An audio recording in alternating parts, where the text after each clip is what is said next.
Hi friends, ಎಲ್ಲರಿಗೂ ನಮಸ್ಕಾರ. Gagan cooking ಚಾನಲ್ಗೆ ಸ್ವಾಗತ. ಹೊಸದಾಗಿ ನಮ್ಮ ಚಾನಲ್ ನೋಡ್ತಾ ಇದ್ರೆ ಸಬ್ಸ್ಕ್ರೈಬ್ ಮಾಡ್ಕೊಳ್ಳಿ, ಹಾಗೆ ಪಕ್ಕದಲ್ಲಿರೋ ಬೆಲ್ ಐಕನ್ ಕ್ಲಿಕ್ ಮಾಡಿ. ಬನ್ನಿ, ಇವತ್ತು ತುಂಬ ಟೇಸ್ಟಿಯಾದಂತಹ ಬೆಳ್ಳುಳ್ಳಿ ಬಜ್ಜಿ ಮಾಡೋದು ಹೇಗೆ ಅಂತ ತೋರಿಸ್ಕೊಡ್ತಾ ಇದ್ದೀನಿ. ತುಂಬ ಟೇಸ್ಟಿಯಾಗಿರುತ್ತದೆ. ಇದು ಬಾಣ್ತಿಯರಿಗೆ ಹೆಚ್ಚು ಕೊಡ್ತಾರೆ, ಯಾಕೆಂದರೆ ಇದು ಕೋಲ್ಡ್ ಆಗೋಲ್ಲ, ಹಾಗಾಗಿ ಇದನ್ನು ಹೆಚ್ಚಾಗಿ ಮಾಡ್ತಾರೆ. ಈಗ ಹೇಗೆ ಮಾಡೋದು ಅಂತ ನೋಡ್ಕೊಳ್ಳೋಣ.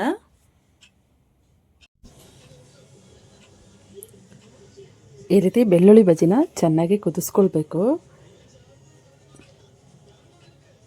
ಈಗ ಇದಕ್ಕೆ ನಾವು ಏನೇನು ಬೇಕು ಅಂತ ನೋಡ್ಕೊಳ್ಳೋಣ. ಸಿಂಪಲ್ಲಾಗಿ ಅದ್ರ ಕಾಯಿ ಸ್ವಲ್ಪ ಜಾಸ್ತಿ ಬೇಕು, ಕೊಬ್ಬರಿ ಇದೆಯಲ್ಲ ಅದು ಸ್ವಲ್ಪ ಜಾಸ್ತಿ ಬೇಕು ಅಷ್ಟೇ.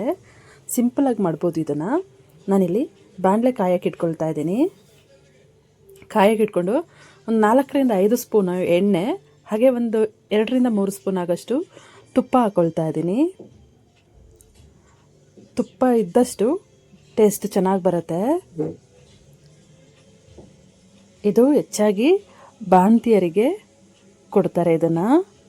ಇದು ಬೆಳ್ಳುಳ್ಳಿ ಬಜ್ಜಿ ಅನ್ನೋದು ಬಾಣ್ತಿಯರಿಗೆ ಕೊಡೋದ್ರಿಂದ ಶೀತ ಆಗಲ್ಲ. ಎಣ್ಣೆನೂ ಅಷ್ಟೇ ಸ್ವಲ್ಪ ಹೆಚ್ಚಾಗಿ ಹಾಕಬೇಕು ಇದಕ್ಕೆ, ಆಗಲೇ ಟೇಸ್ಟ್ ಬರೋದು. ಎಣ್ಣೆ ಮತ್ತು ತುಪ್ಪ ಸಮ ಪ್ರಮಾಣದಲ್ಲಿ ಇರಬೇಕು. ಈಗ ನಾನು ಇದಕ್ಕೆ 1 ಸ್ಪೂನ್ ಆಗೋಷ್ಟು ಮೆಣಸುಕಾಳು ಹಾಕ್ಕೊಳ್ತಾ ಇದ್ದೀನಿ. ಒಂದು ದೊಡ್ಡ ಸ್ಪೂನಿಗೆ 1 ಸ್ಪೂನ್ ಆಗೋಷ್ಟು ಮೆಣಸುಕಾಳು ಹಾಕ್ಬಿಟ್ಟು ಚೆನ್ನಾಗಿ ಫ್ರೈ ಮಾಡ್ಕೊಳ್ಬೇಕು. ಅದ್ರ ಜೊತೆಗೆ ಬೆಳ್ಳುಳ್ಳಿ, ಒಂದು 4 ಗೆಡ್ಡೆ ಬೆಳ್ಳುಳ್ಳಿ ತೊಗೊಂಡಿದ್ದೀನಿ. 4 ಗೆಡ್ಡೆ ಬೆಳ್ಳುಳ್ಳಿನ ಸಿಪ್ಪೆ ಎಲ್ಲ ಬಿಡಿಸ್ಕೊಂಡು ಈ ರೀತಿ ಇಟ್ಕೊಂಡು ಇದನ್ನು ಫ್ರೈ ಮಾಡ್ಕೊಳ್ಳೋದಕ್ಕೆ ಹಾಕಬೇಕು. ಇದು ಘಮ ಘಮ ಅಂತ ಸ್ಮೆಲ್ ಬರಬೇಕು, ಅಲ್ಲಿವರೆಗೂ ಚೆನ್ನಾಗಿ ಫ್ರೈ ಆಗಬೇಕು.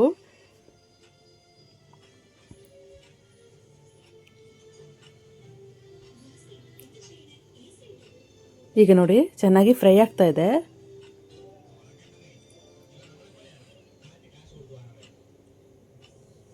ಇದು ಹಾಗೆ ಫ್ರೈ ಮಾಡ್ಕೊಳ್ತಾ ಇರೋಣ. ಫ್ರೈ ಅಂದರೆ ಬೆಳ್ಳುಳ್ಳಿ ಸ್ವಲ್ಪ ಕೆಂಪಾಗಬೇಕು, ಅಲ್ಲಿವರೆಗೂ ಫ್ರೈ ಮಾಡ್ಕೊಳ್ಳೋಣ. ಎಷ್ಟು ಚೆನ್ನಾಗಿ ಫ್ರೈ ಮಾಡ್ತೀವೋ ಅಷ್ಟೇ ಟೇಸ್ಟ್ ಬರುತ್ತೆ ಬೆಳ್ಳುಳ್ಳಿ ಬಜ್ಜಿ ಅನ್ನೋದು. ಈ ಬೆಳ್ಳುಳ್ಳಿ ಎಷ್ಟು ತಗೊಂಡಿದ್ದೀವಿ ಅದಕ್ಕೆ ಒಂದು 4 ಪಟ್ಟಷ್ಟು ನಾವು ಕೊಬ್ಬರಿ ತುರಿ ತಗೋಬೇಕು. ನಾನಿಲ್ಲಿ ಕೊಬ್ಬರಿ ತುರಿ ಒಂದು ಬಟ್ಟಲು ಫುಲ್ಲು, ದೊಡ್ಡ ಬಟ್ಲಲ್ಲಿ 1 ಬಟ್ಲಾಗಷ್ಟು ಫುಲ್ ತಗೊಂಡಿದ್ದೀನಿ. ಅಂದರೆ ಒಂದು ಅರ್ಧ ಭಾಗದಷ್ಟು ಕೊಬ್ಬರಿ ತುರಿ ಹಾಕ್ಕೊಳ್ತಾ ಇದ್ದೀನಿ.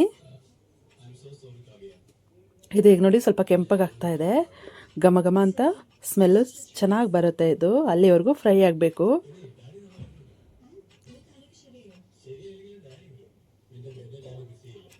ಫ್ರೈ ಆಗಿದ್ಮೇಲಿಂದ ನಾನಿಲ್ಲಿ ಬ್ಯಾಡಗಿ ಮೆಣಸಿನ್ಕಾಯಿ ಇದೆಯಲ್ಲ, ಅದು ಒಂದು 4-5 ಹಾಕ್ಕೊಳ್ತಾ ಇದ್ದೀನಿ. ನೀವು ಖಾರ ಹೆಚ್ಚಬೇಕಂದ್ರೆ ಸ್ವಲ್ಪ ಹಾಕ್ಕೊಳ್ಬೋದು. ಬ್ಯಾಡಗಿ ಮೆಣಸಿನ್ಕಾಯಿ ಅಷ್ಟು ಖಾರ ಬರಲ್ಲ, ಹೆಚ್ಚಬೇಕಂದ್ರೆ ಹಾಕ್ಬೋದು. ನಾನಿಲ್ಲಿ ಮಕ್ಳಿಗೆಲ್ಲ ಕೊಡೋದ್ರಿಂದ ಹಂಗೆ ಸ್ವಲ್ಪ ಕಡಿಮೆ ಮೆಣಸಿನ್ಕಾಯಿ ಹಾಕ್ಕೊಳ್ತಾ ಇದ್ದೀನಿ. ಹಾಗೆ ನಾನಿಲ್ಲಿ ಕೊಬ್ಬರಿ ತುರಿನ ಒಂದು ಅರ್ಧ ಭಾಗದಷ್ಟು ಕೊಬ್ಬರಿ ತುರಿ ತುರಿದಿಟ್ಕೊಂಡಿದ್ದೆ, ಅದನ್ನು ಹಾಕ್ಕೊಂಡು ಹಾಗೆ ಫ್ರೈ ಮಾಡ್ಕೊಳ್ತಾ ಇದ್ದೀನಿ.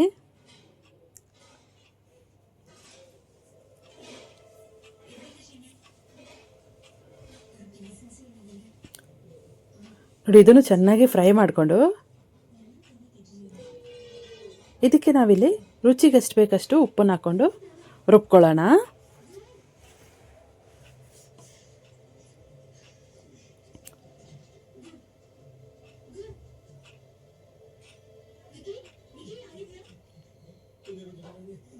ನಾನಿಲ್ಲಿ ಹುಣಸೆಹಣ್ಣು ಒಂದು ನಿಂಬೆ ಗಾತ್ರದಷ್ಟು, ನಿಂಬೆಹಣ್ಣಿನಕ್ಕಿಂತ ಸ್ವಲ್ಪ ಕಡಿಮೆ ಹುಣಸೆಹಣ್ಣು ತಗೊಳ್ತಾ ಇದ್ದೀನಿ. ನಾನು ಸ್ವಲ್ಪ ಮಾಡೋದ್ರಿಂದ ಕಡಿಮೆ ತಗೊಳ್ತಾ ಇದ್ದೀನಿ, ಗಟ್ಟಿಗೆ ಮಾಡ್ತಾ ಇದ್ದೀನಿ ಇದನ್ನು.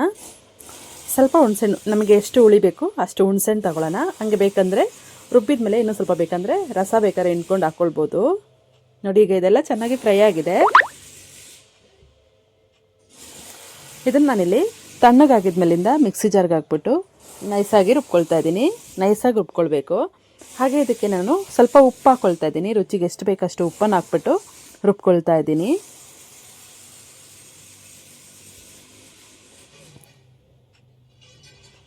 ನೋಡಿ, ಸ್ವಲ್ಪ ನೀರನ್ನು ಹಾಕ್ಕೊಳ್ತಾ ಇದ್ದೀನಿ ರುಬ್ಬೋದಕ್ಕೆ. ನೈಸಾಗಿ ರುಬ್ಕೊಂಡು ಬರಬೇಕು ಇದನ್ನು.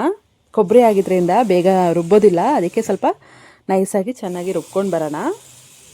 ರುಬ್ಬಿದ ಮೇಲಿಂದ ನಾನಿಲ್ಲಿ ಅದೇ ಬಾಣಲೆಗೆ ಸ್ವಲ್ಪ ಎಣ್ಣೆ ಹಾಕ್ಬಿಟ್ಟು ಸಾಸಿವೆನೂ ಹಾಕ್ಬಿಟ್ಟು ಸಾಸಿವೆ ಸಿಡಿಬೇಕು. ಸಿಡಿದ ಮೇಲಿಂದ ನಾನಿಲ್ಲಿ ಏನು ರುಬ್ಬಿಟ್ಟಿದ್ದೀನಿ ಅದನ್ನು ಹಾಕ್ಕೊಳ್ತಾ ಇದ್ದೀನಿ. ಎಣ್ಣೆ ಇದಕ್ಕೂ ಸ್ವಲ್ಪ ಜಾಸ್ತಿನೇ ಹಾಕೋಬೇಕು. ಫ್ರೈ ಮಾಡ್ಕೊಳ್ಳೋದಕ್ಕೂ ಎಣ್ಣೆ ಬೇಕು. ಹಾಗೆ ಇದು ನಾವು ಗೊಜ್ಜು ಮಾಡಬೇಕಾದ್ರೂ ಬೆಳ್ಳುಳ್ಳಿ ಬಜ್ಜಿ ಮಾಡಬೇಕಾದ್ರೂ ಸ್ವಲ್ಪ ಎಣ್ಣೆ ಹೆಚ್ಚಾಗಿದ್ದಷ್ಟು ಟೇಸ್ಟ್ ಕೊಡುತ್ತೆ. ತುಪ್ಪ ಮತ್ತು ಎಣ್ಣೆ ಸಮ ಪ್ರಮಾಣದಲ್ಲಿ ಹಾಕಬೇಕು.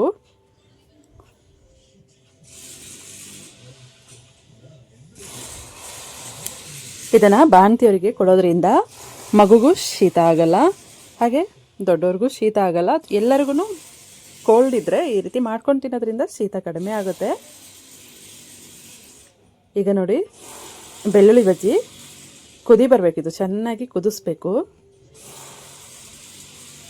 ಚೆನ್ನಾಗಿ ಅಂದರೆ ಒಂದು 4ರಿಂದ 5 ನಿಮಿಷ ಆದ್ರೂ ಚೆನ್ನಾಗಿ ಕುದಿ ಬರಬೇಕು.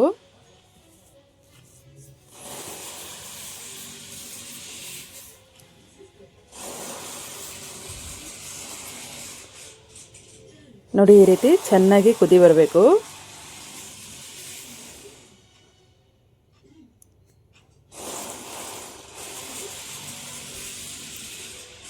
ತುಂಬ ಟೇಸ್ಟ್ ಇರುತ್ತೆ.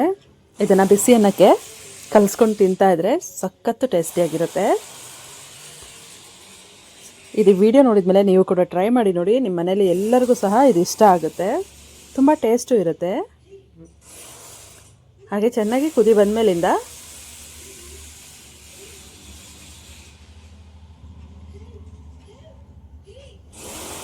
ನೋಡಿ, ಈಗ ಕುದಿ ಬರ್ತಾ ಇದೆ. ಕುದಿ ಬಂದಾಗ ಚೆನ್ನಾಗಿ ಕುದಿ ಬಂದಿದೆ ಅಂತ ಹೇಗೆ ಗೊತ್ತಾಗೋದು ಅಂದರೆ, ನಾವು ಎಣ್ಣೆ ಹಾಕಿರೋದು ಅದು ಮೇಲೆ ಬರಬೇಕು.